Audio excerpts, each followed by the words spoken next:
मैं केशवपुरम में खुद 5-6 साल रही हूँ और मुझे लगता है कि वजीरपुर विधानसभा का दिल है केशवपुरम। अंकल हमारे बहुत पुराने कांग्रेस के साथी भी रहे हैं और अभी तो मुझे लगता है एक बहुत बड़ी भूमिका यहाँ पर निभा रहे हैं।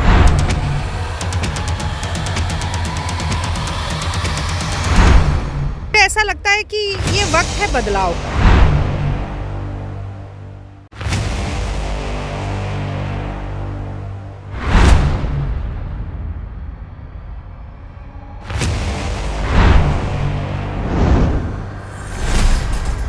नमस्कार, आप देख रहे हैं हेडलाइंस लाइव न्यूज़ और मैं हूं आपके साथ मोहम्मद रफ़ी। वजीरपुर विधानसभा का केशवपुरम इलाका, मुझे ऐसा लगता है कि केशवपुरम इलाका इस विधानसभा की जो रीढ़ की हड्डी है और इस इलाके के अंदर राजनीतिक जो उठक बैठक है वो होती रहती है। मेरे साथ डॉक्टर रागिनी नायक जी मौजूद हैं। साथ में जानूंगा कि ये इलाका केशवपुरम में है, आपका स्लोगन स्वागत क्या है, अभिनंदन क्या है, क्या लग रहा है कि ये विधानसभा में सबसे अलग ही इलाका केशवपुरम है, यहाँ के लोग ही अलग हैं? देखिए, मैं केशवपुरम में खुद 5-6 साल रही हूँ और मुझे लगता है कि वजीरपुर विधानसभा का दिल है केशवपुरम। और जहाँ पर हम खड़े हैं ये C4 है। यहाँ की मल्होत्रा अंकल हमारे बहुत पुराने कांग्रेस के साथी भी रहे हैं और अभी तो मुझे लगता है एक बहुत बड़ी भूमिका यहाँ पर निभा रहे हैं। RWA यहाँ की चलाते हैं। मुझे ऐसा लगता है कि ये वक्त है बदलाव का, क्योंकि न सिर्फ वजीरपुर में बल्कि पूरी दिल्ली में एक बहुत ही निराशा और मायूसी का आलम है। जिस तरह से भारतीय जनता पार्टी और आम आदमी पार्टी की नूरा कुश्ती चलती रही, दिल्ली की जनता, वजीरपुर की जनता उसमें पिसती रही।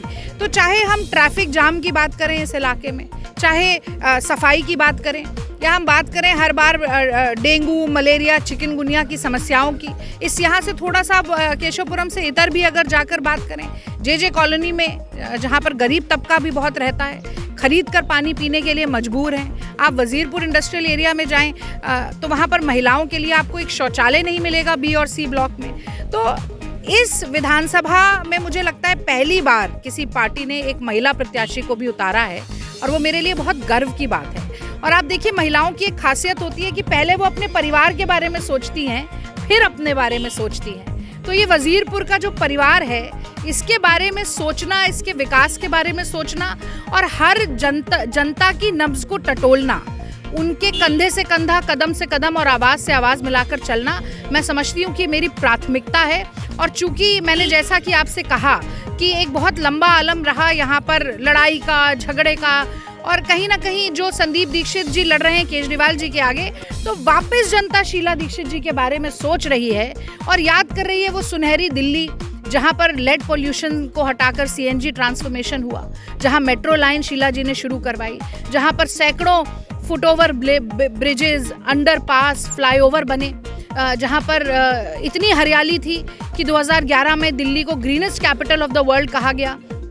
तो मैं समझती हूँ कांग्रेस ने दिल्ली अपने हाथों से बनाई है और ये जो आम आदमी पार्टी और भाजपा की लड़ाई दिल्ली को 15 साल पीछे ले गई पिछले 10 सालों में, उसको डबल स्पीड से आगे बढ़ाने का काम इस बार कांग्रेस करेगी और कांग्रेस की सरकार इस बार बनना तय है।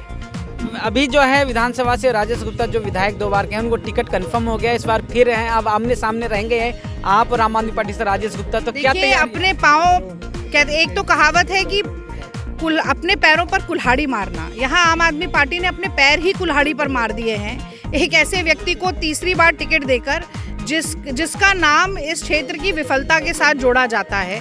और मुझे लगता है कि कहीं ना कहीं ये जो आशा और निराशा का माहौल है वो उनकी असफलताओं के कारण भी है। घोर एंटी इनकम्बेंसी है, न सिर्फ केशवपुरम में बल्कि और भी जितना सारा हमारा इलाका है, अशोक विहार हो, चाहे वो सावन पार्क हो या वजीरपुर इंडस्ट्रियल एरिया या जे कॉलोनी हो, बहुत घोर निराशा है।